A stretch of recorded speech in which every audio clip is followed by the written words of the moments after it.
قولي ربنا زدنا علما اللهم فقهنا في الدين اللهم إني أسألك علما نافعا وعملا متقبلا ورزقا حلالا طيبا ربنا زدنا علما اللهم فقهنا في الدين اللهم صل على محمد وعلى آل محمد كما صليت على إبراهيم وعلى آل إبراهيم إنك حميد مجيد اللهم بارك على محمد وعلى آل محمد كما باركت على إبراهيم وعلى آل إبراهيم إنك حميد مجيد سورہ حامیم سجدہ اعوذ باللہ من الشیطان الرجیم بسم اللہ الرحمن الرحیم حامیم تنزیل من الرحمن الرحیم کتاب فصلت آیاتہ قرآنا عربیا لقوم یعلمون بشیرا ونذیرا فعارض اکثرهم فهم لا يسمعون حامیم یہ خدائے رحمان الرحیم کی طرف سے نازل کردہ چیز ہے،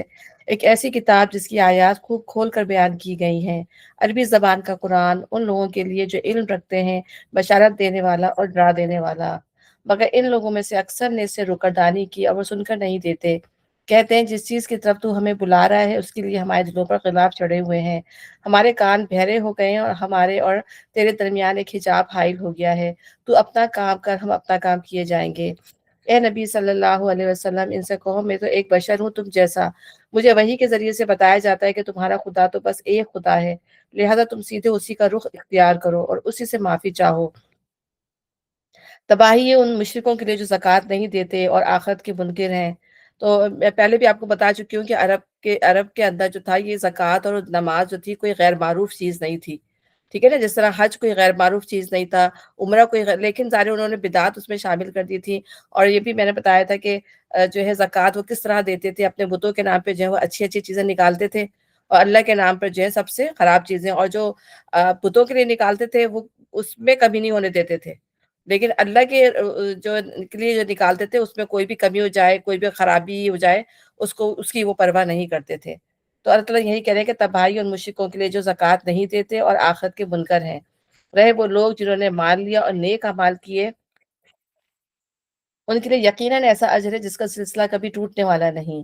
اے نبی صلی اللہ علیہ وسلم ان سے کہو کیا تم اس اللہ سے کفر کرتے ہو اور دوسروں کو اس کا ہمسر ٹھہراتے ہو جس نے زمین کو 2 دنوں میں بنا دیا؟ وہی تو سارے جہاں والوں کا رب ہے، اس نے زمین کو وجود میں لانے کے بعد اوپر سے اس پر پہاڑ جما دی، اس میں برکتیں رکھ دی اور اس کے اندر سب مانگنے والوں کے لیے ہر ایک کے طلب و حاجت کے مطابق ٹھیک اندازے سے خوراک کا سامان مہیا کر دیا۔ یہ سب کام 4 دن میں ہو گئے۔ یعنی اللہ تعالیٰ اب بتا رہے ہیں کہ اللہ تعالیٰ نے، جیسے ہم سورہ سجدہ میں بھی پڑھ کے گئے کہ اللہ تعالیٰ نے زمین اور آسمان کو 6 دنوں میں پیدا کیا۔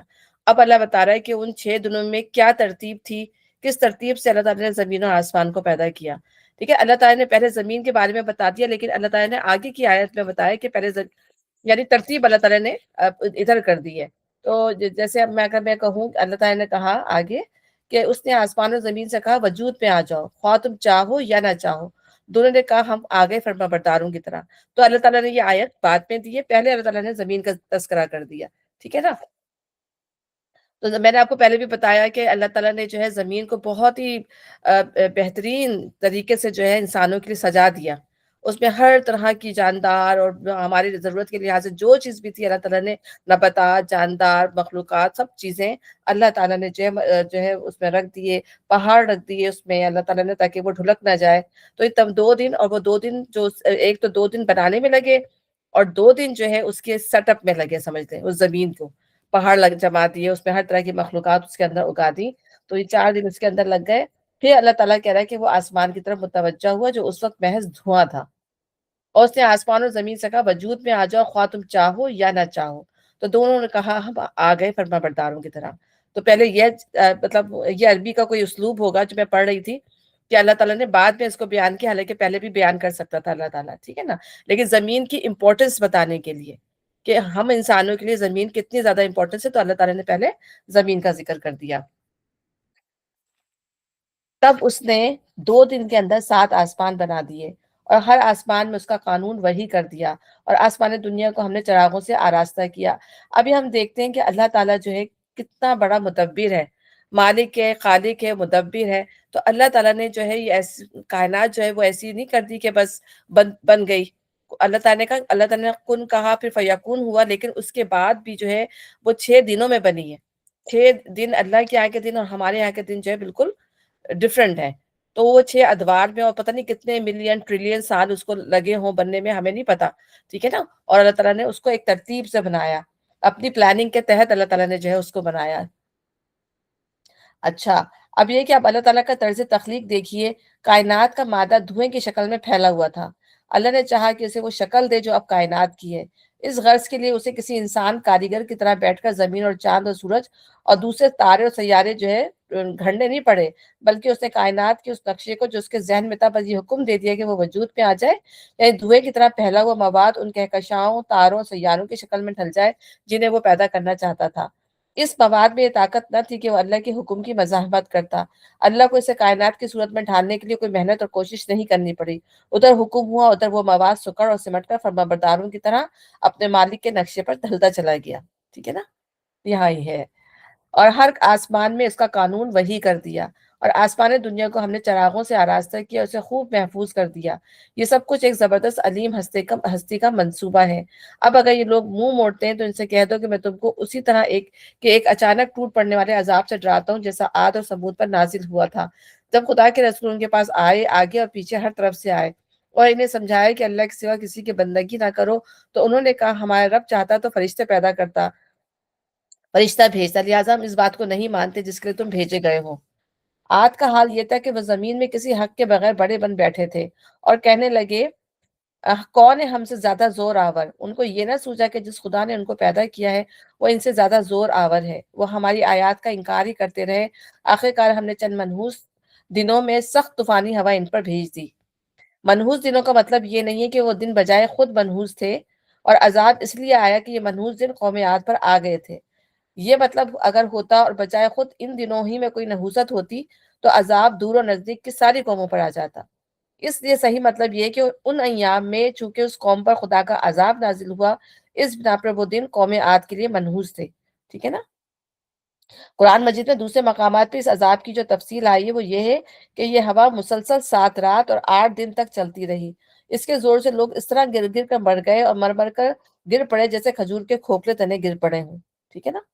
اور جس چیز پر سے بھی یہ ہوا گزر گئی اس کو کر کر رکھ دیا، تاکہ انہیں دنیا ہی کی زندگی میں ذلت اور رسوائی کے عذاب کا مزہ چکھا دے۔ 1 منٹ کوئی آ رہا ہے۔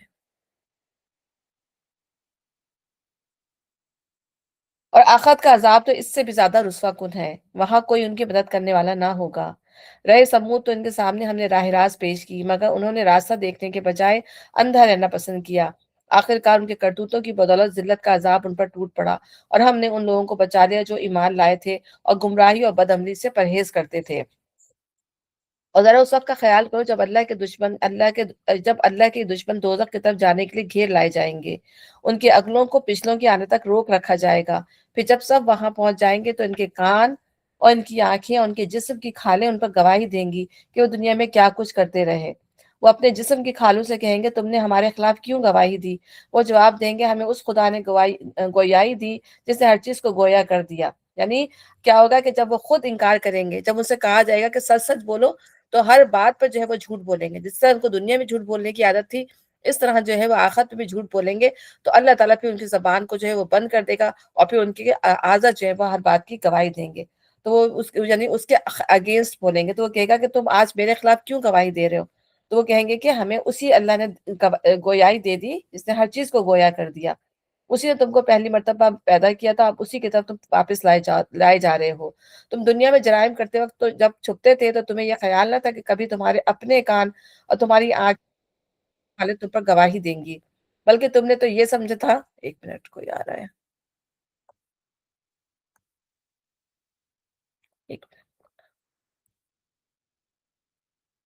تم دنیا میں جرائم کرتے وقت جب چھپتے تھے تو تمہیں یہ خیال نہ تھا کہ کبھی تمہارے اپنے کان اور تمہاری آنکھیں اور تمہارے جسم کی کھالیں تم پر گواہی دیں گی، بلکہ تم نے تو یہ سمجھا تھا کہ تمہارے بہت سے اعمال کے اللہ کو خبر ہی نہیں۔ تمہارا یہی گمان جو تم نے اپنے رب سے کیا تھا تمہیں لے ڈوبا، اور اسی کی بدولت تم خسارے میں پڑ گئے۔ یعنی یہاں پر جو ایک تشریح کی ہے انہوں نے کہ ہر آدمی کا رویہ اس گمان کے لحاظ سے متعین ہوتا ہے جو اپنے رب کے متعلق قائم کرتا ہے۔ مومن صالح کا رویہ اس لیے درست ہوتا ہے کہ اپنے رب کے بارے میں صحیح گمان رکھتا ہے، اور کافر و منافق اور فاسق و ظالم کا رویہ اس لیے غلط ہوتا ہے کہ اپنے رب کے بارے میں اس کا گمان غلط ہوتا ہے۔ یہی مضمون نبی صلی اللہ علیہ وسلم نے ایک بڑی جامع مختصر حدیث میں فرمایا ہے، تمہارا رب کہتا ہے میں اس گمان کے ساتھ ہوں جو میرا بندہ مجھ سے رکھتا ہے۔ تو ایک شخص ایک سکرات کے عالم میں تھا اور نبی صلی اللہ علیہ وسلم اس کے پاس پہنچے، ایک صحابی تھے، تو نبی صلی اللہ علیہ وسلم سے پوچھا کہ تم جو ہو کیسے محسوس کرتے ہو؟ تو اس نے کہا کہ میں جو ہوں میرے مطلب مجھے ڈر لگتا ہے کہ میرے گناہ اتنے زیادہ ہیں کہ مطلب اپنے گناہوں پہ ڈر رہا تھا کہ مجھے مطلب مر تو رہا ہوں لیکن گناہ ہے کہ اللہ تعالیٰ جو ہے مجھے جہنم میں نہ ڈال دے، لیکن اللہ تعالیٰ سے گمان ہے نیکیاں بھی کی ہیں اور اللہ تعالیٰ سے گمان ہے کہ اللہ تعالیٰ جو ہے مجھے انشاءاللہ تعالیٰ اچھی جگہ ڈالے گا۔ تو نبی صلی اللہ علیہ وسلم نے کہا کہ جیسا انسان گمان کرتا ہے ویسے ہی تم نے اللہ سے اچھا گمان رکھو گے، اللہ تعالیٰ تمہیں جو اچھی جگہ ڈالے گا، ٹھیک ہے؟ تو اس کا تو انسان کے جو مومن جو ہوتا ہے وہ امید اور اس کے درمیان ہوتا ہے، خوف اور امید کے درمیان ہوتا ہے۔ تو ہم جو ہمارا بھی جو اللہ تعالیٰ سے معاملہ ہے وہ امید اور خوف کے ساتھ ہونا چاہیے، اللہ سے امید بھی ہو اور اللہ تعالیٰ سے خوف بھی ہو، بالکل اسی طرح جس طرح ہم پڑھتے ہیں کہ حضرت عمر کیا کہتے تھے کہ سارے لوگ جہنم میں چلے جائیں گے اور ایک شخص جنت میں جائے گا تو میں ہوں گا، اور اسی طرح سارے لوگ جنت میں چلے جائیں ایک شخص جو ہے جہنم میں جائے تو ہو سکتا ہے کہ وہ میں ہوں۔ یعنی اللہ کے ساتھ اتنا خوف اور اللہ کے ساتھ جو اتنی امید، یعنی اللہ کے ساتھ گمان انسان کو اچھا ہونا چاہیے۔ اس حالت میں وہ صبر کریں یا نہ کریں، آگ ہی ان کا ٹھکانہ ہوگی، اور اگر رجوع کا موقع چاہیں گے تو کوئی موقع انہیں نہیں دیا جائے گا۔ ہم نے ان پر ایسے ہی ساتھی مسلط کر دیے تھے جو انہیں آگے اور پیچھے ہر چیز خوشنما بنا کر دکھاتے تھے۔ یہ اللہ تعالیٰ کی مستقل اور دائمی سنت ہے کہ بری نیت اور بری خواہشات رکھنے والے انسانوں کو کبھی اچھے ساتھی نہیں دلواتا، بلکہ انہیں ان کے اپنے رجحانات کے مطابق برے ساتھی ہی دلواتا ہے۔ پھر جتنے جتنے وہ بدی کی پستیوں میں گہرے اترتے جاتے ہیں اتنے ہی بدتر سے بدتر آدمی اور شیاطین ان کے ہمنشین اور مشیر رفیق کار بنتے چلے جاتے ہیں۔ اور اسی طرح ایک نیک آدمی کے ساتھ اگر برے لوگ لگ بھی جائیں تو وہ اس کے ساتھ زیادہ دیر تک لگے نہیں رہ سکتے، اور اسی طرح ایک بدنیت اور بدکردار آدمی کے ساتھ نیک اور شریف انسانوں کی رفاقت اتفاقاً واقع بھی ہو جائے تو وہ زیادہ دیر تک نہیں نبھ سکتی، یعنی وہ اتنا بدکار برا آدمی ہوتا ہے کہ نیک لوگ پھر اس کو چھوڑ دیتے ہیں، ٹھیک ہے نا؟ تو یہ اسی طرح ان کے آگے پیچھے ان کو خوش نما کر کے دکھاتے تھے، آخرکار ان پر بھی وہی فیصلہ عذاب چسپاں ہو کر رہا جو ان سے پہلے گزرے ہوئے جنوں انسانوں کے گروہوں پر چسپاں ہو چکا تھا۔ یقیناً وہ خسارے میں جانے والے لوگ تھے۔ یہ منکرین حق کہتے ہیں اس قرآن کو ہرگز نہ سنو، اور جب یہ سنایا جائے تو اس میں خلل ڈالو، شاید کہ اس طرح تم غالب آ جاؤ۔ ظاہر جب وہ دیکھا کہ نبی صلی اللہ علیہ وسلم کی جو ہے وہ دعوت پھیل رہی ہے، اور یہ آیات اس وقت یہ ہیں جب حضرت حمزہ ایمان لا چکے تھے اور حضرت عمر جو ہے وہ ایمان نہیں لائے تھے، بیچ کا ٹائم تھا، ٹھیک ہے؟ اور وہ قریش جو تھے وہ بہت پریشان تھے کہ کسی طرح دعوت نہیں رک رہی ہے، تو انہوں نے کہا کہ اب ایسا کرتے ہیں کہ جو بھی قرآن پڑھ کے سنائے تو خوب شور مچاؤ، ٹھیک ہے نا؟ فضول باتیں کرو، خوب شور مچاؤ تاکہ لوگوں کے کانوں تک یہ آواز نہ جائے۔ تو یہیں پہ یہاں اللہ تعالیٰ انہی کی اس بات کو بتا رہے ہیں، اس قرآن کو ہرگز نہ سنو، جب یہ سنایا جائے تو اس میں خلل ڈالو، شاید کہ اس طرح تم غالب آ جاؤ۔ ان کافروں کو ہم سخت عذاب کا مزہ چکھا کر رہیں گے، اور جو بدترین حرکات یہ کرتے رہے ان کا پورا پورا بدلہ انہیں دیں گے۔ وہ دوزخ ہے جو اللہ کے دشمنوں کو بدلے میں ملے گی، اسی میں ہمیشہ ہمیشہ کے لیے ان کا گھر ہوگا۔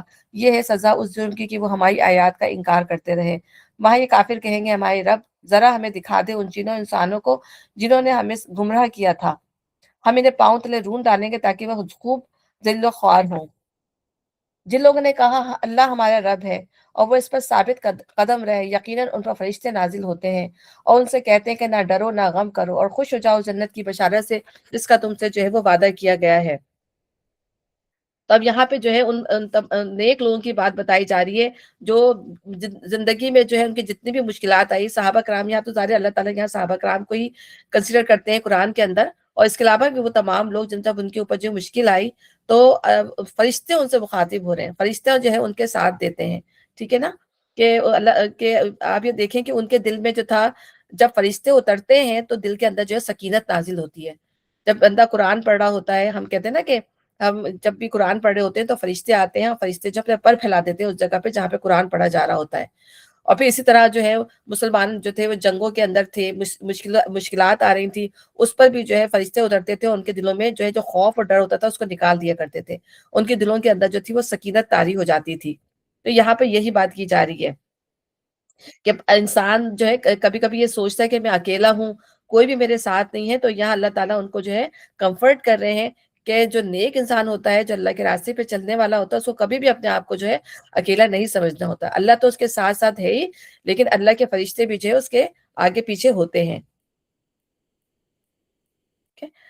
یقیناً ان پر فرشتے نازل ہوتے ہیں، ان سے کہتے ہیں کہ نہ ڈرو نہ غم کرو اور خوش ہو جاؤ اس جنت کی بشارت سے جس کا تم سے وعدہ کیا گیا ہے. ہم اس دنیا کی زندگی میں بھی تمہارے ساتھی ہیں اور آخرت میں بھی تمہارے لیے ساتھی ہیں. یعنی یہ دنیا سے لے کر آخرت تک ہر مرحلے میں اہل ایمان کے لیے تسکین کا ایک نیا موضوع اپنے اندر رکھتے ہیں. اس دنیا میں فرشتوں کی اس تلقین کا مطلب یہ ہے کہ باطل کی طاقتیں خواہ کتنی ہی بالادست اور چیرہ دست ہوں، ان سے ہرگز خوفزدہ نہ ہو، اور حق پرستی کی وجہ سے جو تکلیف اور محرومیاں بھی تمہیں سہنی پڑے ان پر کوئی رنج نہ کرو، کیونکہ آگے تمہارے لیے وہ کچھ ہے جس کے مقابلے میں دنیا کی ہر نعمت ہیچ ہے. وہاں جو کچھ تم چاہو گے تمہیں ملے گا، اور ہر چیز جس کی تم تمنا کرو گے وہ تمہاری ہوگی. یہ ہے سامان ضیافت اس ہستی کی طرف سے جو غفور الرحیم ہے. وَلَكُمْ فِيهَا مَا تَشْتَهِي أَنفُسُكُمْ وَلَكُمْ فِيهَا مَا تَدَّعُونَ. ٹھیک ہے نا. انسان جو ہے اپنی، اللہ تعالیٰ ہمیں دنیا میں کہتا ہے کہ اپنی خواہشات کو کنٹرول کرو. کتنا ہم پڑھ کے گئے نا، خواہشات نفس کی پیروی نہ کرو، خواہشات غلام نہ بن جاؤ، شیطان کی پیروی نہ کرو. ٹھیک ہے نا. لیکن اللہ تعالیٰ کہہ رہا ہے کہ اگر تم نے یہاں اس کو کنٹرول کر لیا تو آخرت میں تم وہ کچھ چاہو گے جو تمہارا دل چاہے گا. ٹھیک ہے. تو اللہ تعالیٰ دنیا میں ہمیں ان چیزوں بہت ساری چیزیں جو دنیا میں اللہ تعالیٰ نے ہمیں، جیسے شراب منع کر دی، شراب حرام کر دی، لیکن اللہ تعالیٰ لالچ دیتے ہیں نا جنت کا، کہ خاص طور پہ جو عرب کے لوگ تھے، کہ ان کے بارے میں ہم پڑھتے ہیں کہ شراب ان کی گھٹی میں گویا پڑی تھی. یعنی کہ ایسے دیوانے تھے شراب کی کہ وہ نہ پیے تو ان کا گزارا نہیں ہوتا تھا شراب پیے بغیر. تو اللہ تعالیٰ نے شراب کی ان کو لالچ دی کہ وہ اس میں جو ہے. اور ابھی ہم سورہ انسان پڑھیں گے تو کتنی اللہ تعالیٰ نے اس میں جو ہے مختلف قسم کی شرابیں بتائی ہیں، کون کون سی شراب جو وہ پیتے ہوں گے. اور لیکن وہ شراب کیا ہوگی، اس میں کوئی ایسی نہیں ہوگی کہ آپ سر چکرائے گا، اور نہ وہ سڑا کے پھلوں کو بنائی گئی ہوگی. وہ زمین سے نکلے گی، وہ نہروں کی شکلوں میں ہوگی، وہ پاک صاف ہوگی. ٹھیک ہے نا. اللہ تعالیٰ نے اس کی خصوصیت بھی بتائی ہے. لیکن اللہ تعالیٰ بتا رہے ہیں کہ جو چاہے گا انسان. اب ظاہر ہے وہ زمانہ اس طرح کا تھا، اس میں اللہ تعالیٰ نے اسی طرح کی چیزیں بیان کی. اور ظاہر ہے ہمارے زمانے میں جو ہم جن چیزوں کو ہم پسند کرتے ہیں آج کے لحاظ سے، اگر ہمارے دور میں جو ہے قرآن اترتا تو ہماری زبان میں بات کرتا، ہمارے لحاظ سے بات کرتا. تو ہم خود سوچ لیں کہ ہمیں کیا چیزیں پسند ہیں، اور وہی چیزیں ہیں اللہ تعالیٰ انشاءاللہ تعالیٰ اللہ تعالیٰ نے ہمارے لیے رکھا ہے، ہمارے سامان ضیافت کے لیے. تو وہاں جو کچھ چاہو گے تمہیں ملے گا، اور ہر چیز جس کی تم تمنا کرو گے وہ تمہاری ہوگی. یہ ہے سامان ضیافت اس ہستی کی طرف سے جو غفور الرحیم ہے. اس شخص کی بات سے اچھی بات اور کس کی ہوگی جس نے اللہ کی طرف بلایا اور نیک عمل کیا اور کہا کہ مسلمان ہوں. کتنی خوبصورت بات ہے. یعنی سب سے اچھی بات وہی ہے جب انسان آپس میں ایک دوسرے کو حق بات کی تلقین اور صبر کی تلقین کرتا ہے. سورہ اثر کا مضمون ہی یہی ہے. اگر پورے قرآن کو اگر ہم دیکھیں تو سورہ اثر جو ہے پورے قرآن کی ایک مختصر وہ ہے کہ ایمان لانا، عمل صالح کرنا، ایک دوسرے کو حق بات کی تلقین کرنا، اور جو مشکلات آئیں اس کے اوپر صبر کرنا. تو اللہ تعالیٰ یہی کہہ رہا ہے کہ جو اچھی بات کرتے ہیں، آپس میں بھی ملتے ہیں، ایک دوسرے کو اللہ تعالیٰ کی یاد دہانی کرتے ہیں. اسی لیے اچھے دوستوں کا جو ہے وہ کیا گیا ہے کہ اچھے دوست ہوتے ہیں وہ اچھی بات جو ہے وہ بتاتے ہیں. کوئی غلطی کر رہے ہو تو ہماری غلطی پر ہمیں متنبہ کر دیتے ہیں کہ تم یہ غلطی کر رہے ہو. ٹھیک ہے نا. اچھائی پر ہمیں انکریج کرتے ہیں. تو اللہ تعالیٰ یہی بتا رہا ہے کہ جیسے اب یہ کہ درس کی دعوت بھی جیسے ہم دیتے ہیں ایک دوسرے کو، اچھی بات آپ سن رہے ہیں، میں دے رہی ہوں. ٹھیک ہے. اور کسی اور کا بھی ہم سن رہے ہیں. ٹھیک ہے. تو یہ سب کیا ہے؟ وہ ہر بندہ جو اللہ کی بات بتا رہا ہے، جو اللہ کی بات سن رہا ہے، وہ اصل میں نیکی کی طرف بلا رہا ہے، وہ نیک عمل کر رہا ہے. اور پھر سب سے بڑی بات یہ کہ وہ اپنے آپ کو یہ کہ مسلمان ہوں. سب سے پہلے میں، اب ہم کل بھی پڑھ کے گئے نا کہ نبی سے کہہ دو کہ سب سے پہلے میں مسلمان ہوں. سب سے پہلے میں، اللہ تعالیٰ مجھے عمل کرنے والا بنائے. جو بات میں آپ کو بول رہی ہوں، جو بات میں آپ کو بتا رہی ہوں، اللہ تعالیٰ مجھے کوشش کرنی چاہیے کہ میں سب سے پہلے جو ہے اس کے اوپر عمل کرنے والی ہوں. پھر آگے بتایا جا رہا ہے کہ اے نبی صلی اللہ علیہ وسلم، نیکی اور بدی یکساں نہیں ہے. تم بدی کو اس نیکی سے دفع کرو جو بہترین ہو. تم دیکھو گے کہ تمہارے ساتھ جس کی عداوت پڑی ہوئی تھی وہ جگری دوست بن گیا. کتنی خوبصورت بات ہے. اللہ تعالیٰ کس طرح پرائے میں جو حکمت کی جو باتیں اللہ تعالیٰ ہمیں بتاتے ہیں کہ یہ ویسے تو دائی کی بات ہے کہ جو ایک دائی جو ہے کسی کو بتا رہا ہوتا ہے اس کے اوپر ہے، لیکن یہ کہ یہ عام زندگی میں ہم سب پر جو ہے وہ لازم ہوتی ہے. یا ہمیں اگر کسی سے کے ساتھ دوستی کرنی ہے، ہم نہیں چاہتے ہمارے دشمن ہوں، ہم سے کوئی عداوت رکھے، تو ہمیں اپنا طرز عمل جو ہے کس طرح سے اپنانے کی ضرورت ہے. اور پھر سب سے بڑی جو اس کی مثال ہے ہمارے نبی صلی اللہ علیہ وسلم کی، لَقَدْ كَانَ لَكُمْ فِي رَسُولِ اللَّهِ أُسْوَةٌ حَسَنَةٌ. کہ سب سے بہترین مثال جو ہمارے جو ہے نبی صلی اللہ علیہ وسلم کی اسوہ حسنہ میں ہے کہ آپ کے کوئی بھی کس نے آپ کے ساتھ جو کچھ بھی کیا، آپ کے اخلاق جو ہے کبھی بھی وہ نہیں ہوا، آپ کے چہرے پہ کبھی ناگواری نہیں آئی، ٹھیک ہے، اپنی ذات کے لیے آپ کے چہرے پہ کبھی بھی ناگواری نہیں آئی، ناگواری آئی ہے ہاں دین کے دشمنوں کے لیے، لیکن اپنی ذات کے لیے، اپنے لوگوں کے لیے کبھی بھی نہیں آئی۔ پھر ہم یہ دیکھتے ہیں کہ اسلام جو ہے وہ اخلاق سے پھیلا ہے، تلواروں سے نہیں پھیلا۔ جو آج جو ہے ایکسٹریمسٹ جو بھی ہیں، جو اسلام کو برا کہتے ہیں کہ اسلام تلواروں سے پھیلا، آپ دیکھیں کہ بہت کم خون جو ہے بہانے کی نوبت آئی ہے۔ اسلام جو ہے بیسیکلی لوگوں نے طرز عمل دیکھا، آپ دیکھیں نا کس طرح سے نبی صلی اللہ علیہ وسلم آئے، انہوں نے کیا وہ معاشرہ تھا عرب کا جس کو جو ہے چینج کر دیا، اور یہ چینج نبی صلی اللہ علیہ وسلم، اللہ کہتے ہیں آپ نے چینج نہیں کیا، یہ اللہ نے چینج کیا، اللہ نے ان کے دل جوڑ دیے۔ آپ دنیا کی جو ہے نبی صلی اللہ علیہ وسلم سے اللہ تعالیٰ فرما رہے ہیں کہ آپ دنیا کی پوری دولت بھی خرچ کر دیتے ہو، آپ ان کے دل نہیں جوڑ سکتے تھے۔ تو اللہ تعالیٰ نے ان لوگوں کے جو ہے وہ دل توڑے، ان کو ایک جوڑے، ان کو ایک دوسرے کا بھائی بھائی بنا دیا اللہ تعالیٰ نے، قوت جو ہے بھائی چارہ جو ہے ان کے اندر جو ہے وہ قائم ہو گیا، ٹھیک ہے نا۔ تو کس لیے ہوا؟ آپس میں جو ہے ایک دوسرے کے ساتھ اخلاق کے ساتھ جو ہے پیش آنے سے۔ پھر ہم یہ دیکھتے ہیں کہ ایک جو ہے واقعہ تھا کہ ایک بدوی تھا، ظاہر وہ جاہل ہوگا، وہ مسجد میں آیا، اس نے کونے میں جا کے، جو مسجد آپ کو پتا مٹی کی بنی ہوئی تھی، وہ تو جا کے اس نے جو ہے وہ یورینیٹ کر دیا وہاں پہ، ٹھیک ہے نا۔ اب صحابہ کرام کو بڑا غصہ آیا، وہ اس کو مارنے کو دوڑے، تو نبی صلی اللہ علیہ وسلم جو آ گئے، انہوں نے کہا کہ نہیں نہیں، اس کو کر لینے دو، اس کو فارغ ہو لینے دو، ٹھیک ہے نا۔ وہ فارغ ہو گیا، پھر نبی صلی اللہ علیہ وسلم نے جو ہے پورا بشکیزہ منگا کے پانی منگوایا، اور پھر جو ہے پورا جو ہے وہاں سے پانی بہا دیا، اور پھر اس کو سمجھایا کہ یہ جو ہے نماز پڑھنے کی جگہ ہے، یہاں پر جو ہے اس طرح کا کام نہیں کرتے، تمہیں جا کے کرنا ہے کہ یہاں کرو، یعنی ظاہر وہ اس کو نہیں سمجھتی، یا فرسٹ ٹائم آیا ہوگا۔ تو یہ ہے اخلاق کہ دیکھیں ہمارا طرز عمل کیا ہو۔ اب ہمارے ساتھ یہ تو خیر یونینیٹ کی بات تھی، کوئی گھر بھی گندا کر دیا آ کے تو ہمارا منہ کیسا بن جاتا ہے کہ گھر پھیلا دیا، یہ کر دیا، ٹھیک ہے نا۔ ہمارے اپنے اندر بھی بچے بھی کر دیتے، تو اپنے بچوں کو بھی ہم جو ہے شور کرنا شروع کر دیتے ہیں۔ تو نبی صلی اللہ علیہ وسلم کا جو طرز عمل تھا وہ کیا تھا، کتنا خوبصورت تھا۔ تو نبی کی مثال جو ہے، ان کی ضرب کی، ان کی درگزر کی، ان کی پیشنس کی مثال جو ہے ہم پڑھے تو ہمیں کتنی زیادہ جو ہے اس کے اندر جو ہے مثالیں جو ہے نظر آتی ہیں۔ اسی طرح سے صحابہ کرام کی بھی ہمیں مثالیں نظر آتی ہیں۔ پھر ہم یہ دیکھتے ہیں کہ ایک واقعہ حضرت علی کا بھی ہے کہ حضرت علی کی ذرا جو ہے وہ چوری ہو گئی، تو جب وہ بازار سے گزر رہے تھے تو انہوں نے دیکھا کہ وہ تو ایک یہودی، وہ اپنی ذرا ان کی ذرا تھی، وہ پہچان گئے کہ یہ جو ہے نا یہودی کے پاس ہے، تو وہ گئے، اس سے کہا کہ تم نے تو میری ذرا تم نے چوری کی ہے، وہ کہہ رہے نہیں، تو میری ذرا ہے، ٹھیک ہے نا۔ تو وہ اس کو عدالت میں لے گئے، قاضی بڑے شریک تھے، قاضی شریک تھے، پتنی میں یاد نہیں ان کا نام، تو ان سے انہوں نے کہا کہ آپ یہ کلیم کر رہے ہیں، حضرت علی سے کہا کہ یہ آپ کی ذرا ہے، تو آپ گواہ لے کے آئیں، ٹھیک ہے، کسی کو پتا ہو تو انہیں اپنے بیٹے کو گواہ کے طور پہ لے آئے، تو انہوں نے کہا نہیں، بیٹا تو گواہ نہیں ہو سکتا، ٹھیک ہے نا۔ اب ظاہر ان کے پاس کوئی اور گواہ نہیں تھا حضرت علی کے پاس، تو وہ گیو اپ کر دیا انہوں نے کہا چلو ٹھیک ہے۔ تو یہ بات جو تھی وہ یہودی کو اتنی اثر انداز ہوئی کہ دیکھیں ان خلیفہ تھے، اور وہ جو تھا کیا کہتے ہیں قاضی جو تھا، اس نے کتنا انصاف کیا کہ اسے فیصلہ جو یہودی کے حق میں دے دیا، تو یہ بات اس کے اوپر اتنی اثر ہوئی کہ وہ اسلام لے آیا، ایمان لے آیا، اور پھر اس نے جو ہے پھر حضرت علی کا وہ دوست بن گیا بہترین۔ تو یہ مطلب اللہ تعالیٰ جو ہمیں باتیں بتا رہا ہے، وہ ہمارے جو صحابہ کرام ہیں انہوں نے اس پہ پورا پورا عمل کر کے دکھایا، تو اسی وجہ سے جو ہے آپ دیکھیں کہ کس طرح سے دین پھیلتا چلا گیا۔ اور ظاہر جو اللہ تعالیٰ بیان کرے تو اس میں غلط بات تو ہے ہی نہیں کہ اگر، لیکن اللہ تعالیٰ خود تعریف فرما رہے ہیں کہ یہ ہر کسی میں یہ کیفیت پیدا نہیں ہو سکتی، یہ ضرف جو ہے وہ ہر ایک میں نہیں پیدا ہو سکتا، یہ وہی لوگ ہوں گے جو اولو العزم ہوں گے، ٹھیک ہے نا، جن کے دل جو ہے وہ بڑے ہوں گے، وہی یہ چیز کرتے ہیں، اور اللہ تعالیٰ ہمارے اندر یہ چیز دیکھنا چاہ رہے ہیں، اس لیے اللہ تعالیٰ جو ہے ہمیں قرآن کے اندر چیز کا حکم دے رہے ہیں۔ یہ صرف نصیب نہیں ہوتی مگر ان لوگوں کو جو صبر کرتے ہیں، ٹھیک ہے، صبر کا مقام ہے نا، کوئی آپ کو گالیاں دے، کوئی آپ کو برا بھلا کہے اور آپ خاموشی سے سنتے رہے، تو یہ بہت بڑا ضرب چاہیے اس کے لیے، اور یہ مقام حاصل نہیں ہوتا مگر ان لوگوں کو جو بڑے نصیبے والے ہیں۔ تو اللہ تعریف فرما رہا ہے ایسے لوگوں کی۔ اور اگر تم شیطان کی طرف سے کوئی اکساہٹ محسوس کرو تو اللہ کی پناہ مانگ لو، ٹھیک ہے نا۔ اللہ تعالیٰ نے ہمیں دعا بھی سکھائی ہے، کیا ربی اعوذ بک من ہمزات الشیاطین واعوذ بک ان یحضرون، تو اللہ تعالیٰ میں شیطان کی اکساہٹوں سے پناہ مانگتا ہوں تیری، اور اس سے بھی کہ وہ میرے پاس آئیں۔ اور یہ خاص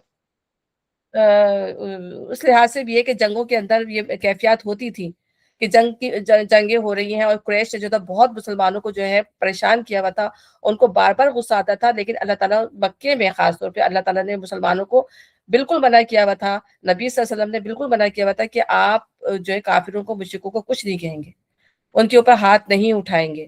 ہاں جب مدینے میں آپ طاقتور ہو گئے، آپ کی ایک ریاست قائم ہو گئی، تب اللہ تعالیٰ نے جو ان کو جو ہے لڑنے کا حکم دیا. ٹھیک ہے نا.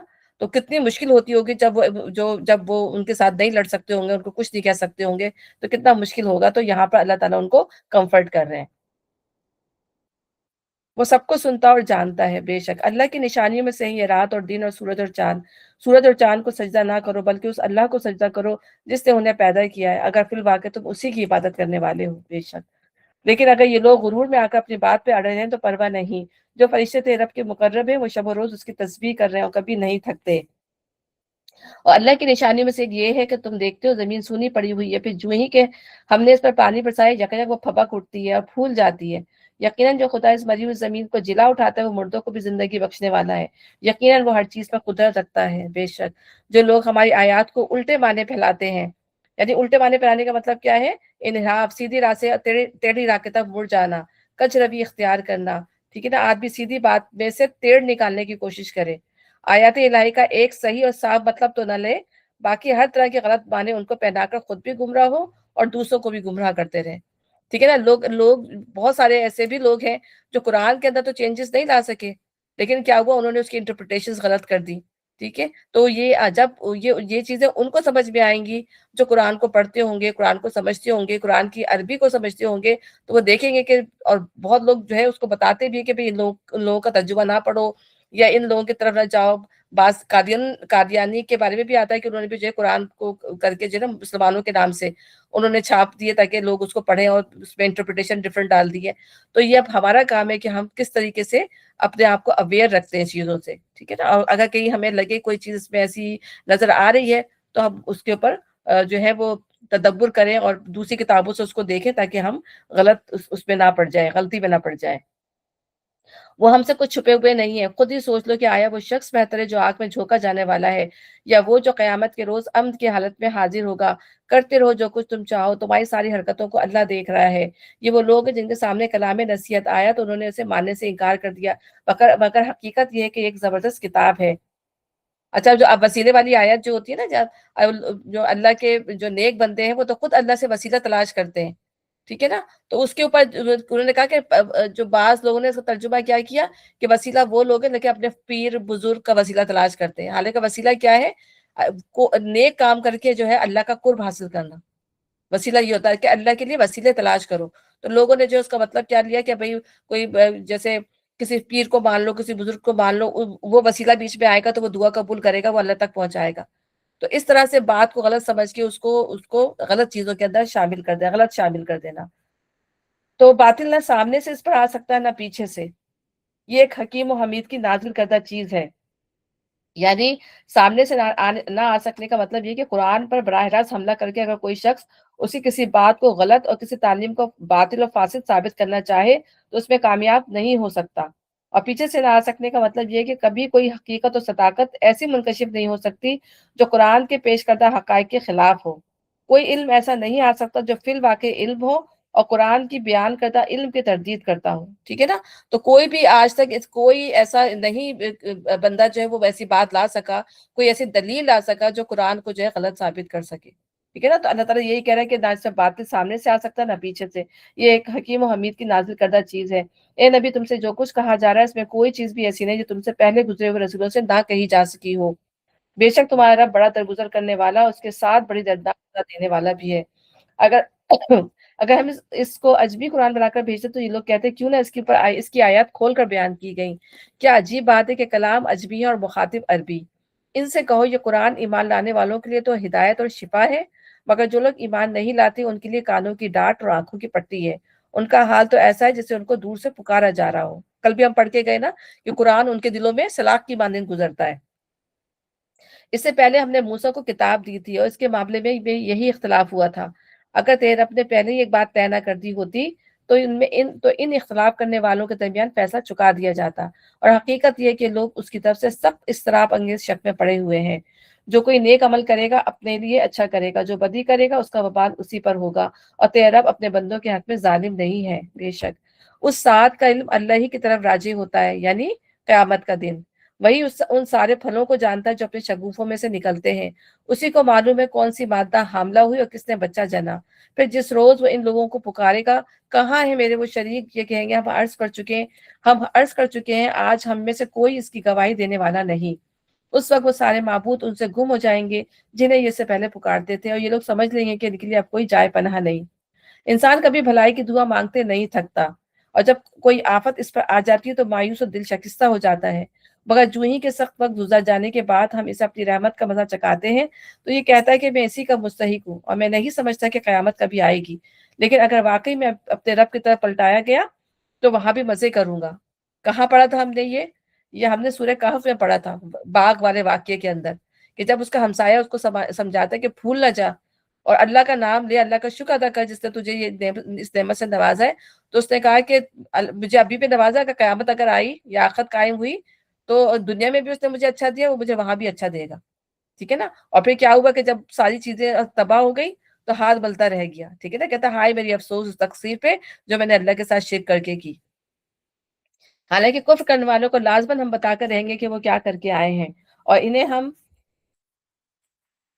بڑے گندے عذاب کا مزہ چکھائیں گے۔ اللہ معاف فرمائے۔ گندا عذاب سے مراد کیا ہے کہ ہم قرآن میں ہی آتا ہے نا، اس کے اندر سورہ اما یتسالون میں، کہ لا یذوقون فیہا بردا ولا شرابا الا حمیما وغساقا، ٹھیک ہے نا، کہ وہ وہاں پہ جو ہے کیسا پیک والا پانی پیئیں گے، گندا پانی جو ہوگا نا، جو لوگ کھولتا ہوا پانی ہوگا، زقوم کا وہاں پہ درخت ہوگا، تو اللہ تعالیٰ معاف فرمائے، اس طرح کی چیزیں جو ہے ان کو جو ہے وہ دی جائیں گی۔ اور بھی قرآن میں آتا ہے کہ وہ اس طرح پیے گا، اتنا تھرسٹی ہوگا کہ وہ حلق سے جو ہے وہ پینے کی کوشش کرے گا لیکن اسے اتارا نہیں جا رہا ہوگا، یہی اس کو دیا جائے گا۔ اللہ تعالیٰ ہمیں محفوظ رکھے۔ تو اس لیے اللہ تعالیٰ کہہ رہا ہے کہ بڑے گندے عذاب کا مزہ چکھائیں گے۔ انسان کو جب ہم نعمت دیتے ہیں تو وہ منہ پھیرتا ہے اور اکڑ جاتا ہے، اور جب اسے کوئی آفت چھو جاتی ہے تو لمبی چوڑی جو ہے وہ دعائیں کرنے لگتا ہے۔ یہ بھی کم ظرف انسان کی بات کی جا رہی ہے کہ نعمت ملنے کے بعد بندے کا رویہ کیا ہوتا ہے، ناشکری کا۔ اے نبی صلی اللہ علیہ وسلم، ان سے کہو، کبھی تم نے یہ سوچا ہے کہ اگر واقعی یہ قرآن اللہ ہی کی طرف سے ہوا اور تم اس کا انکار کرتے رہے تو اس شخص سے بڑھ کر بھٹکا ہوا اور کون ہوگا جو اس کی مخالفت میں دور تک نکل گیا ہو؟ یعنی کس بنا پہ انکار کر رہے ہیں؟ علم کی بنا پہ انکار نہیں کر رہے، گمان کی بنا پہ انکار کر رہے ہیں۔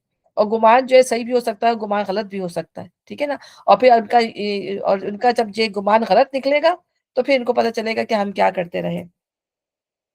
عنقریب ہم ان کو اپنی نشانیاں آفاق میں بھی دکھائیں گے اور ان کے اپنے نفس میں بھی، یہاں تک کہ ان پر یہ بات کھل جائے گی کہ قرآن واقعی برحق ہے، ٹھیک ہے۔ اللہ تعالیٰ کیسے انسان کو جو ہے، چاہے وہ مومن ہو چاہے وہ کافر ہو، اللہ تعالیٰ مختلف حالات میں ڈال کے انسان کو جو ہے یہ باور کراتا ہے کہ ایک اللہ ہے، مالک ہے، جو حقیقت میں جو ہے ہر چیز کو کنٹرول کر رہا ہے، ٹھیک ہے۔ انسان کے اندر بھی دکھاتا ہے، اس کے نفس کے اندر بھی دکھاتا ہے، اور اللہ تعالیٰ جو ہے آفاق کے اندر بھی دکھاتا ہے، انسان کو مجبور بھی ہو جاتا ہے، وہ حادثات بھی اس کو نظر آتے ہیں، بیماری بھی ہوتی ہے، صحت بھی، زندگی اور موت بھی، اور انسان بعض دفعہ اپنے دل میں قائل بھی ہو جاتا ہے، لیکن کیا ہوتا ہے، شیطان اس کے اوپر وہ آ جاتا ہے اور پھر اس کو جب ہرڈر بنا دیتا ہے، ٹھیک ہے، اس کو خوشنمائی چیزیں جو ہیں اس کے دل میں جو ہے غلط باتیں خوشنمائی کے طور پہ جو ہلکا کرتے ہیں، نہیں نہیں تم جو کر رہے ہو وہ صحیح ہے، ٹھیک ہے نا، اس کو پھیر دیتا ہے ان چیزوں تو یہاں پہ یہی بات کی جا رہی ہے کہ پھر یہ قرآن ان پر یہ بات کھل جائے گی کہ یہ قرآن جو ہے وہ واقعی حق ہے۔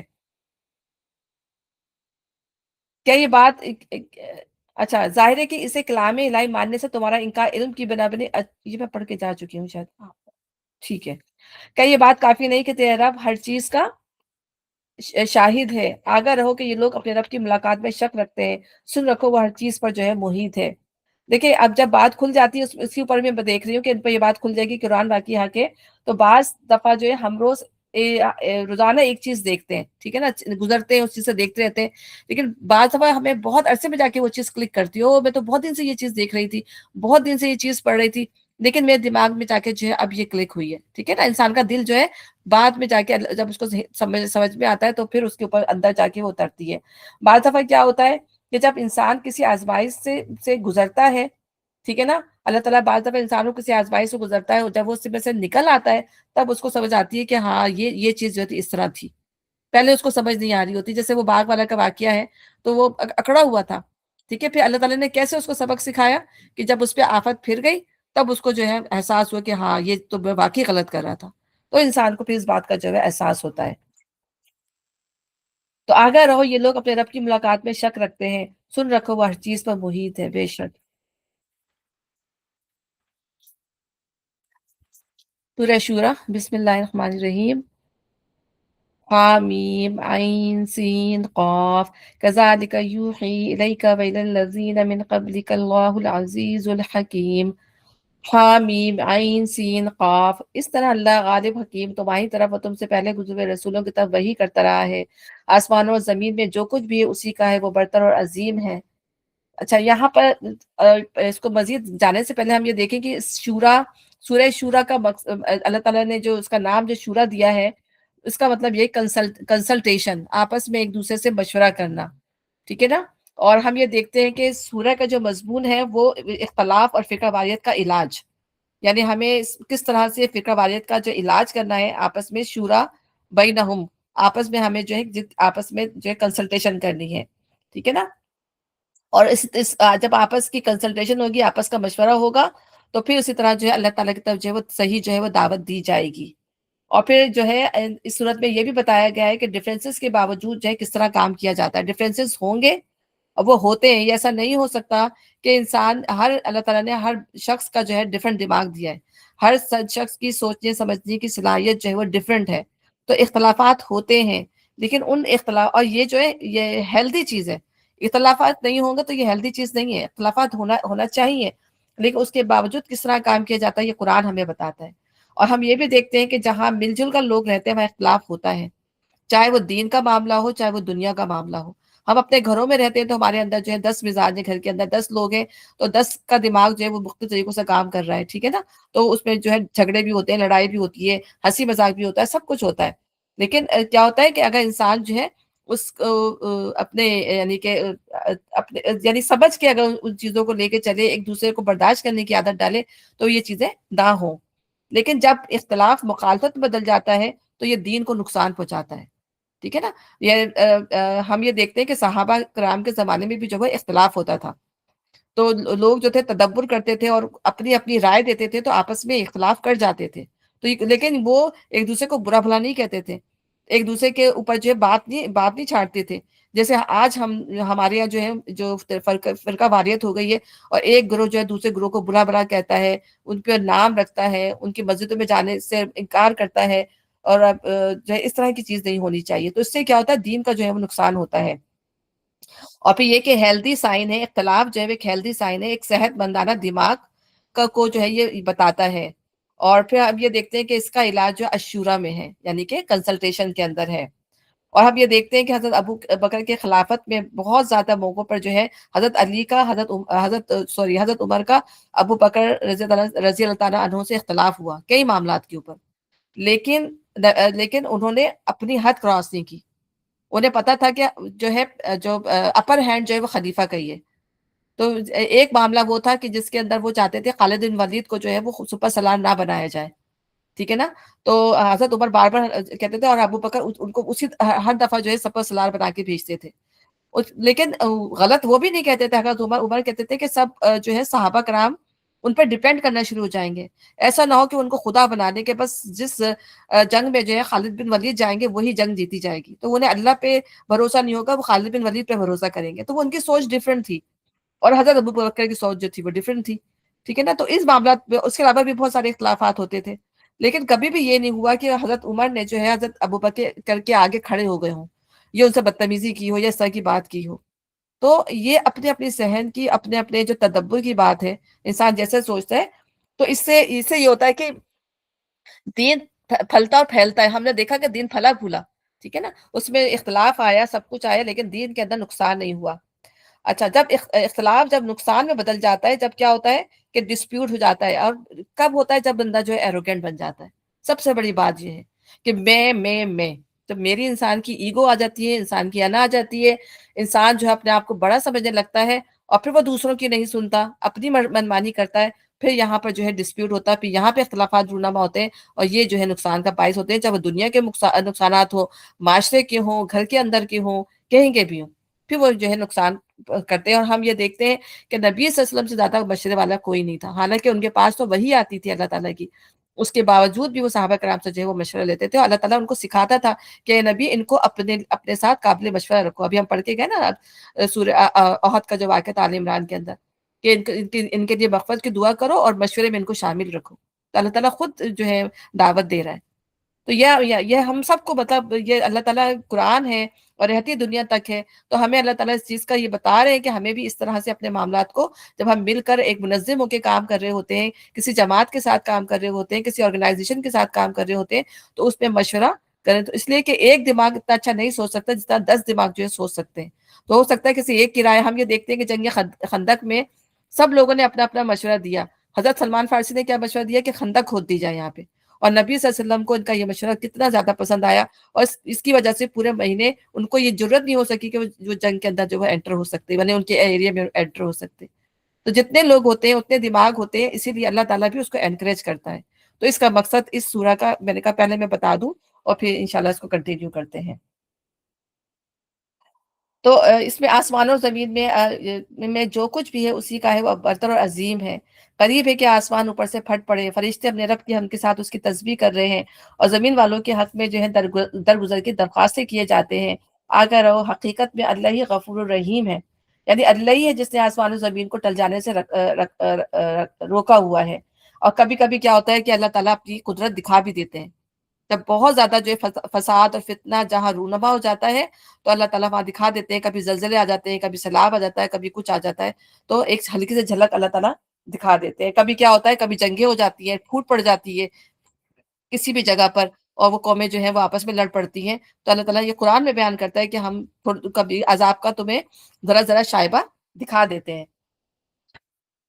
جن لوگوں نے اس کو چھوڑ کر اپنے کچھ دوسرے سرپرست بنا رکھے ہیں، اللہ ان پر نگراں ہے، تم ان کی حوالے دار نہیں ہو. ہاں اسی طرح نبی صلی اللہ علیہ وسلم، یہ قرآن عربی ہم نے تمہاری طرف وحی کیا ہے تاکہ تم بستیوں کے مرکز شہر مکہ سے گرد پیش رہنے والوں کو خبردار کر دو اور جمع ہونے کے دن سے ڈرا دو جس کے آنے میں کوئی شک نہیں.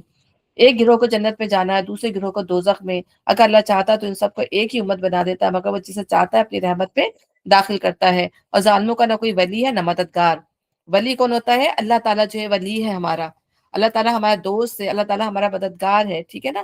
لیکن جو ظالم ہے ان کا کوئی بھی، جو کہتے بھی ہیں کہ ہم ولی ہیں، وہ بھی ان کے ولی نہیں ہوں گے. کیا یہ ایسے نادان ہے کہ انہوں نے چھوڑ کر دوسرے ولی بنا رکھے ہیں؟ ولی تو اللہ ہی ہے، وہی مردوں کو زندہ کرتا ہے، وہ ہر چیز پر قادر ہے. تمہارے درمیان جس چیز میں بھی اختلاف ہو اس کا فیصلہ اللہ کا کام ہے، ٹھیک ہے نا. اور وہی اللہ میرا دنیا، یعنی دنیا کے معاملات اور آخرت کے معاملات انسان کو اللہ تعالیٰ کے سپرد کر دینے چاہیے. تو وہی اللہ میرا رب ہے، اسی پر میں نے بھروسہ کیا، اسی کی طرف میں جو رجوع کرتا ہوں. آسمان و زمین کا بنانے والا، جس نے تمہاری اپنے جن سے تمہارے لیے جوڑے پیدا کیے، اور اسی طرح جانوروں میں بھی انہی کے ہم جنس جوڑے بنائے، اور اسی طریقے سے وہ تمہاری نسلیں پھیلاتا ہے. کائنات کی کوئی چیز اس کے مشابہ نہیں. لئی سا کمثلی شیء ہی، اللہ تعالیٰ خود کہتا ہے نا کہ اللہ تعالیٰ کے لیے مثالیں نہ گھڑو دنیا کی.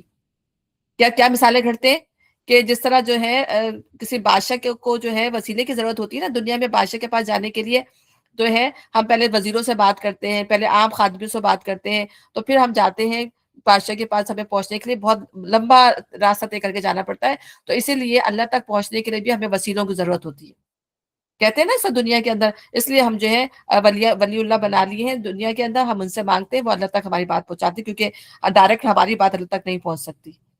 تو اللہ تعالیٰ یہی بتا رہا ہے کہ اللہ تعالیٰ کے لیے مثالیں نہ کھڑو، اللہ تعالیٰ خود ہی کافی اکیلا ہے.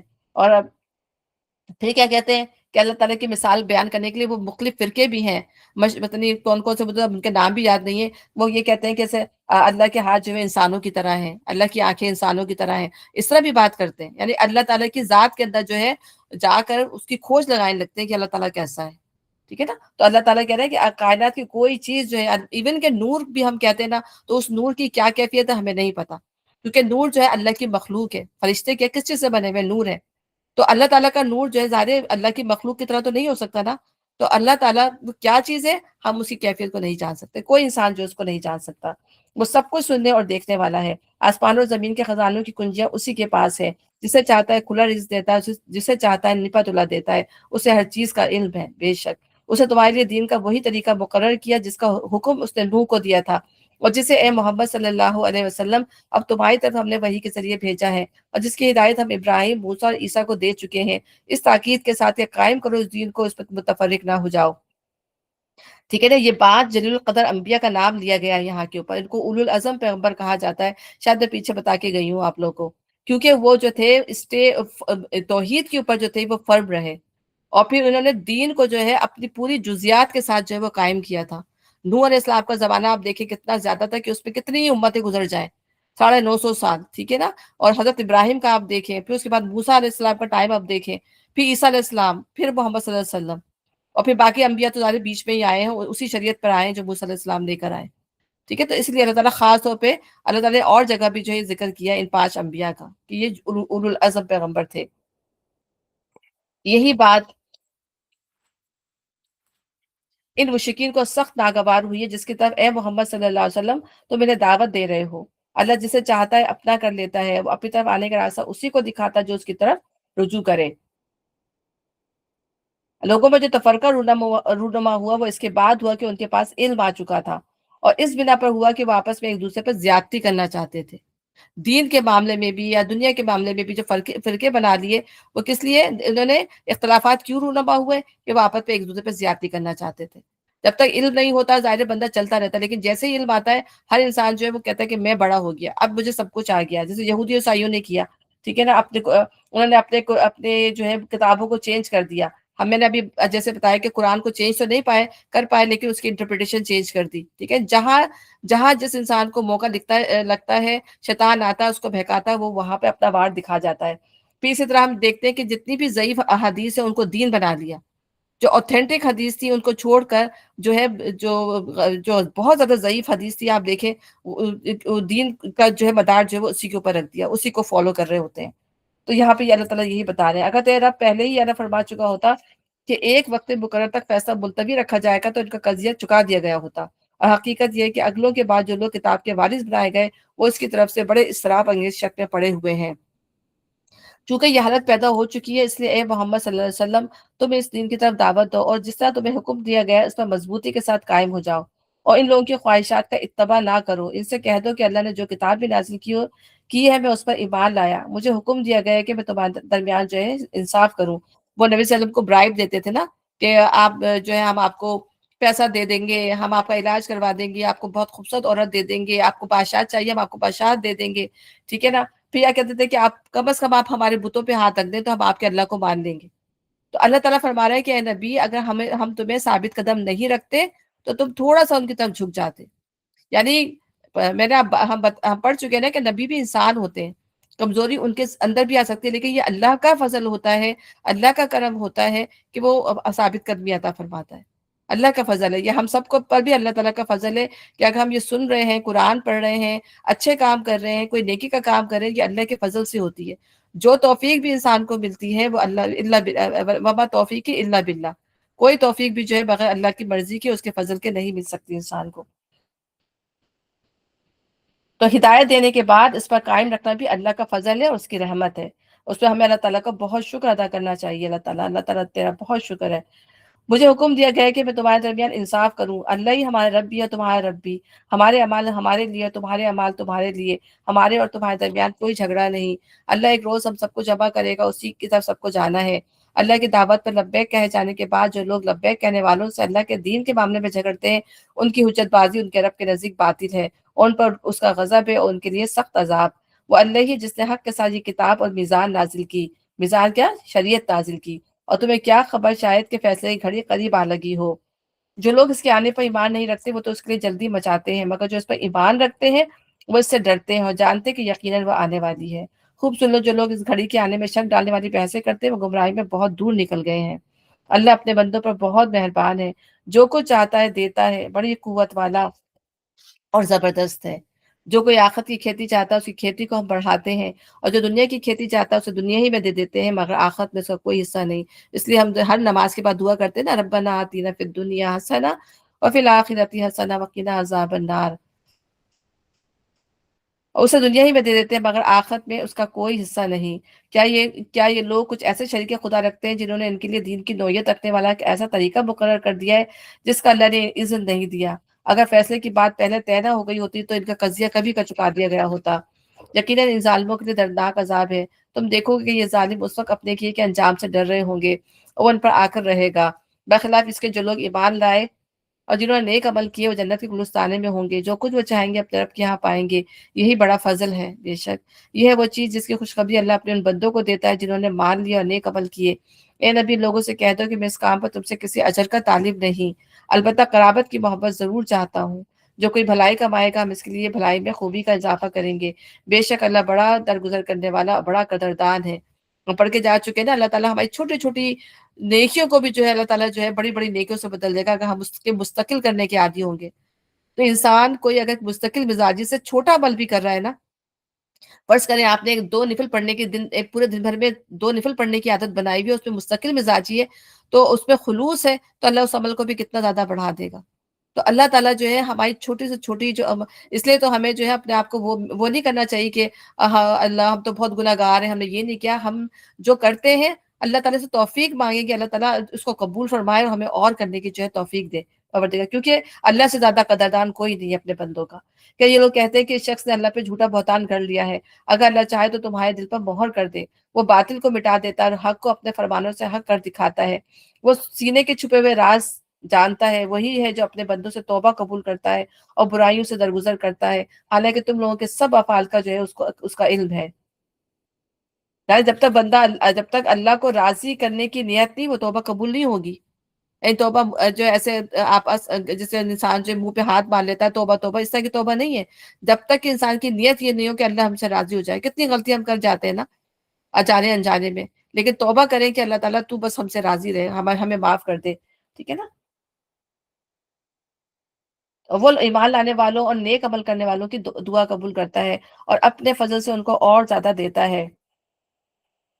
اور رہے انکار کرنے والے تو ان کے لیے دردناک سزا ہے۔ اگر اللہ اپنے سب بندوں کو کھلا رزق دے دیتا تو وہ زمین میں سرکشی کا طوفان برپا کر دیتے، مگر وہ ایک حساب سے جتنا چاہتا ہے نازل کرتا ہے۔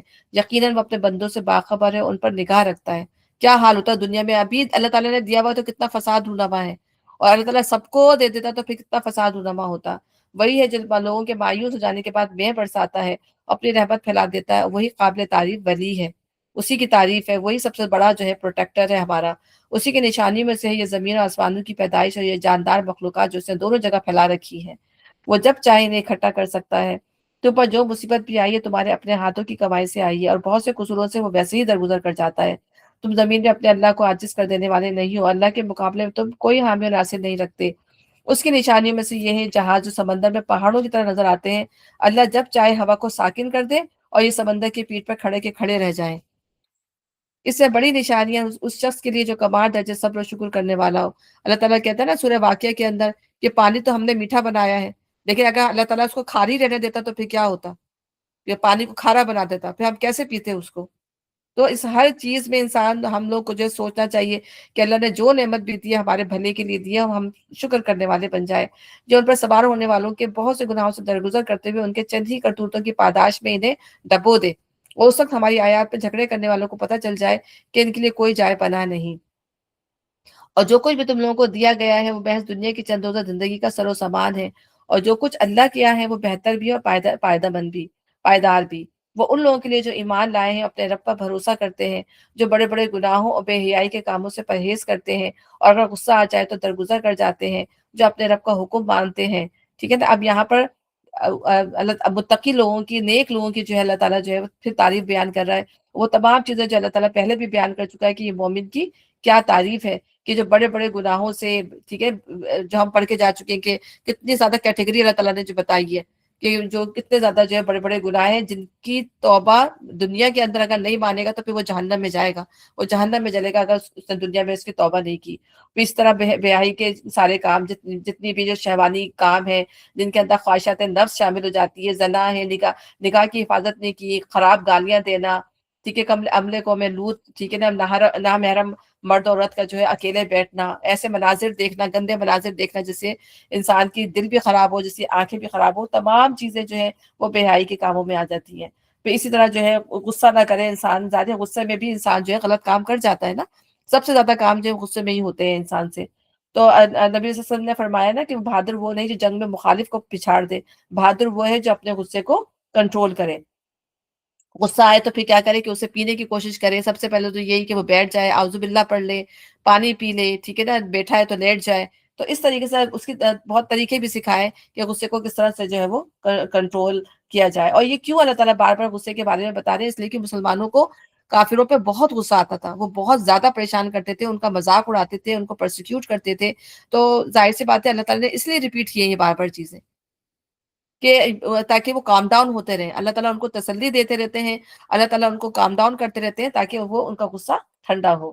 تو درگزر کر جاتے ہیں. یعنی یہ مومن کی صفات ہیں جو اپنے رب کا حکم مانتے ہیں، نماز قائم کرتے ہیں، اپنے معاملات آپس کے مشورے سے چلاتے ہیں. یہ یہاں پہ یہ وَأَمْرُهُمْ شُورَ بَيْنَهُمْ وَمِمَّا رَزَقْنَاهُمْ يُنْفِقُونَ، یعنی ان کے معاملات جو ہے مشاورت، اہل ایمان کے ساتھ مشاورت کے ساتھ ہوتے ہیں. اور اس میں پھر کیا ہوتا ہے کہ جب انسان آپس میں مشورہ کر کے کام کرتا ہے تو اس میں برکت بھی ہوتی ہے، ہم آہنگی بھی ہوتی ہے، اور پھر میں زیادہ لوگوں کی جو ہے وہ عقل بھی کام کرتی ہے. ہم یہ دیکھتے ہیں کہ حضرت عمر نے بھی جو ہے جب اپنی ان کے جب خلافت کام ہوئی تھی تو انہوں نے 6 افراد کی پر مشتمل جو ہے کمیٹی بنا دی تھی. 6 جلیل القدر صحابہ تھے جو نبی صلی اللہ علیہ وسلم سب سے پہلے جو ایمان لانے والوں میں سے تھے، عشرہ مبشرہ میں سے تھے. ان کے اوپر مشتمل جو تھی یہ کمیٹی بنائی گئی تھی، اور معاملات کا جو بھی فیصلہ آتا تھا وہ یہ 6 لوگوں پر مشتمل یہ کمیٹی کیا کرتی تھی. ٹھیک ہے نا. اور اس طرح کی چیزیں ہیں. یہ پھر اس میں یہ کہ ایک مشورہ جو ہے ہم اللہ سے بھی کرتے ہیں، جیسے وہ استخارہ کرتے ہیں تو انسان اس میں جو ہے وہ اللہ سے مشورہ کرتا ہے. ظاہر ہے جب انسان نہیں سمجھ میں آتا لوگوں کا مشورہ تو پھر کیا کرتا ہے کہ پھر وہ اللہ تعالیٰ سے مشورہ مانگتا ہے. اب ہم نے جو کچھ بھی رزق انہیں دیا اس میں سے خرچ کرتے ہیں، اور جب ان پر زیادتی کی جاتی ہے تو اس کا مقابلہ کرتے ہیں. یہ بھی اہل ایمان کی بہترین صفات میں سے ہے. وہ ظالموں اور جباروں کے لیے نرم چارہ نہیں ہوتے. ان کی نرم خوئی اور عفو درگزر کی عادت کمزوری کی بنا پر نہیں ہوتی. ٹھیک ہے نا. وہ راہبوں کی طرح مسکین بن کر رہنا نہیں سکھایا گیا کہ عیسائیوں کے راہبوں کے اندر کیا تھا کہ ایک گال پہ کوئی مارے تو دوسرا گال بھی آگے کر دو، ایسا نہیں تھا.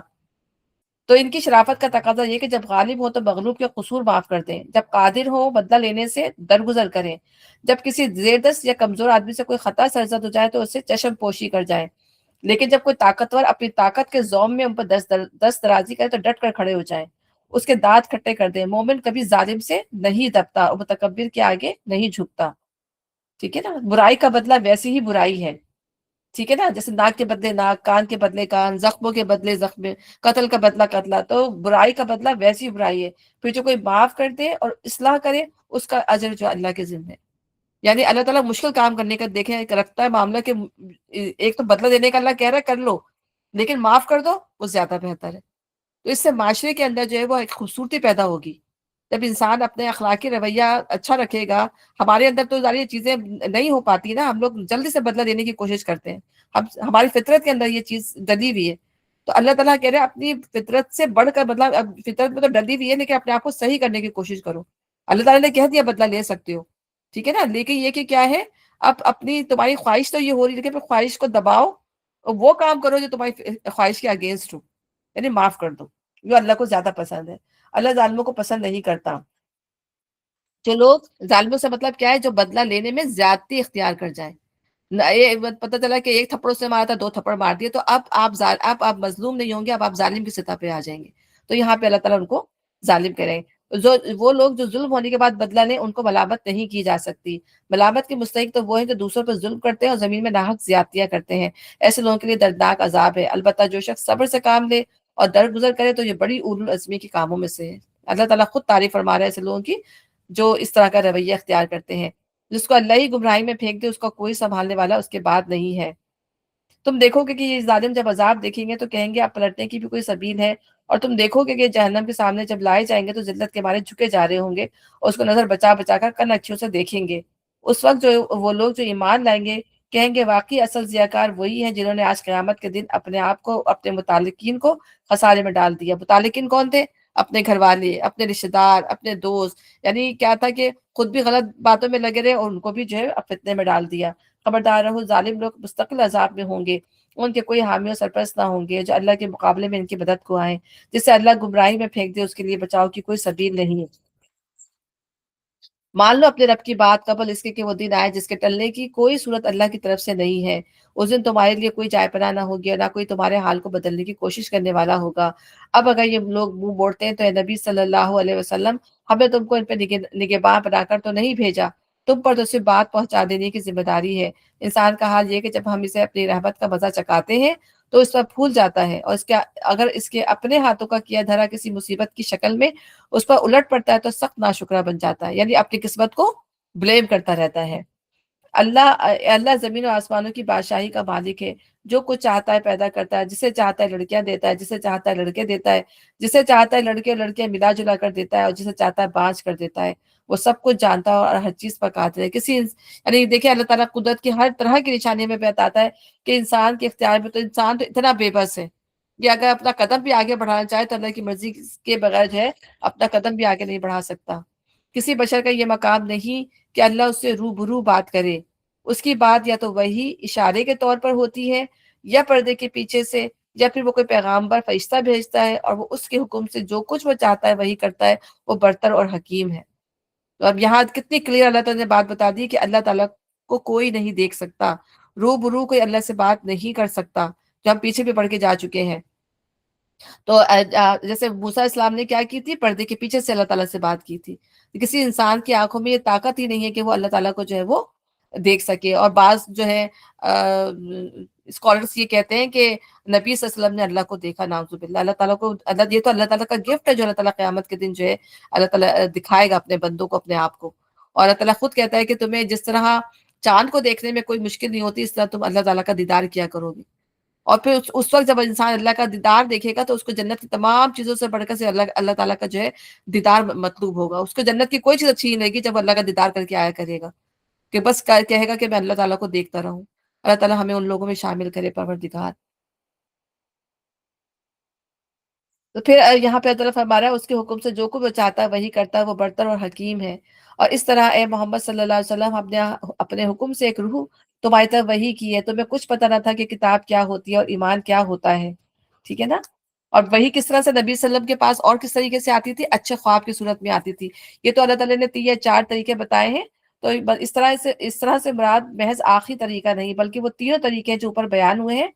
اور نبی صلی اللہ علیہ وسلم کی جو سچے خوابوں کی جو ابتدا ہوئی تھی، وہ نبوت کی جو ابتدا ہوئی تھی وہ سچے خوابوں سے ہوئی تھی۔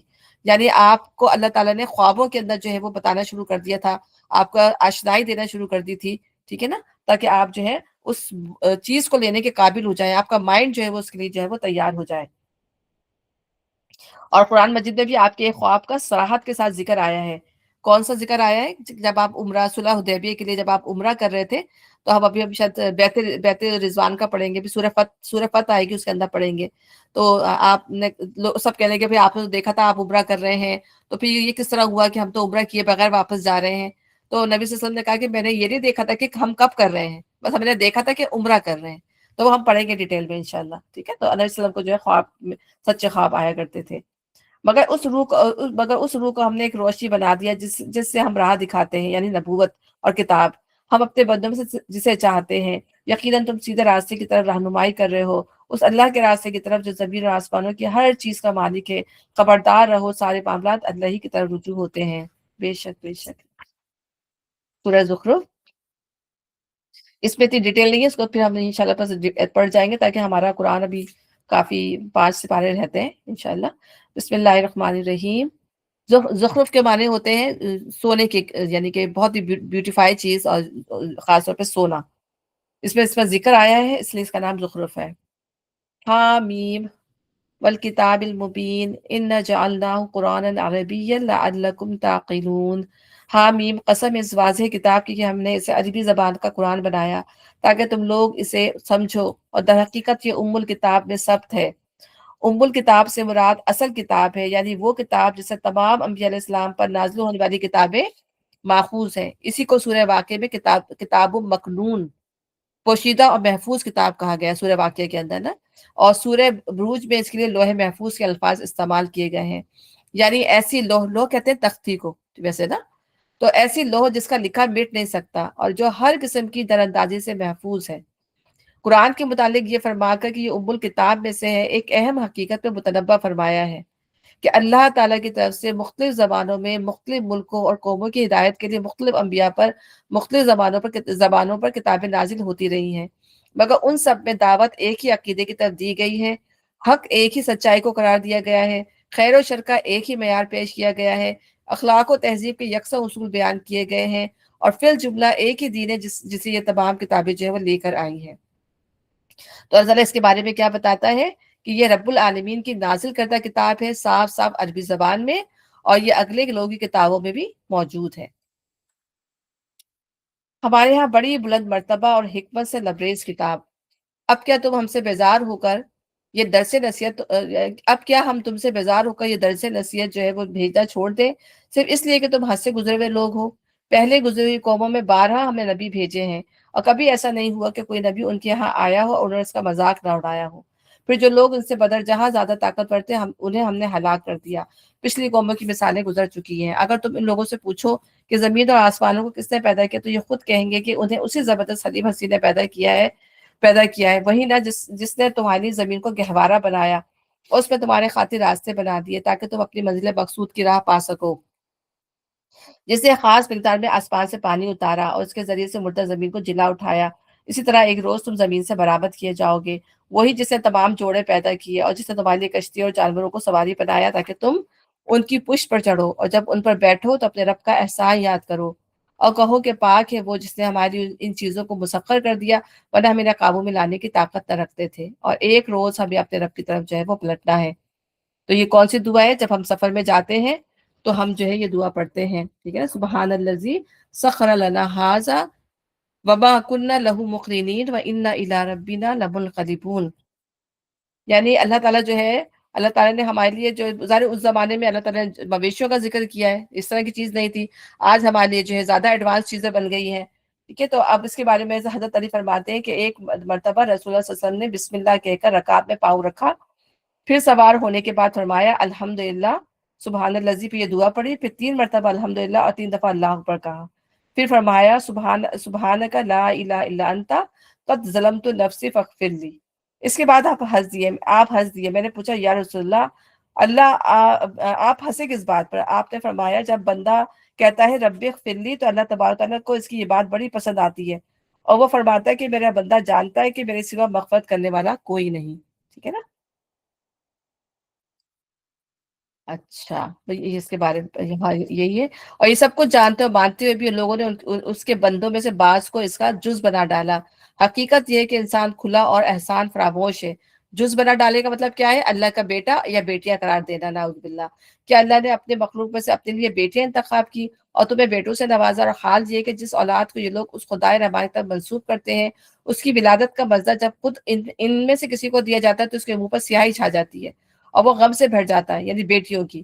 کیا اللہ کے حصے میں وہ اولاد آئی جو زیوروں میں پالی جاتی ہے اور بحث و حجت میں اپنا مدعا پوری طرح بیان نہیں کر سکتی، ٹھیک ہے نا؟ حالانکہ اللہ تعالیٰ بیٹی کے ہونے پہ کوئی وہ نہیں کر رہا، لیکن اللہ تعالیٰ اس ناانصافی کا وہ بتا رہا ہے کہ اللہ اپنے لیے تو بیٹیاں سخت ناپسند ہے، ٹھیک ہے؟ اس کو دبا دیتے ہیں، مار دیتے ہیں، ٹھیک ہے نا؟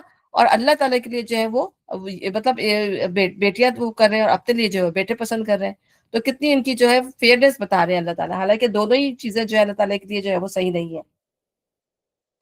پھر اس میں جو ایک اور چیز ہے کہ زیور کی جو بات آئی یہاں پر، تو اس آیت سے عورتوں کے لیے زیور کے جواز کا پہلو نکلتا ہے، کیونکہ اللہ تعالیٰ نے اس کے لیے زیور کو ایک فطری چیز قرار دیا ہے، اور نبی صلی اللہ علیہ وسلم نے ایک ہاتھ میں ریشم اور دوسرے ہاتھ میں سونا لے کر فرمایا کہ یہ دونوں چیزیں لباس میں استعمال کرنا میری امت کے مردوں پر حرام ہے، ٹھیک ہے نا؟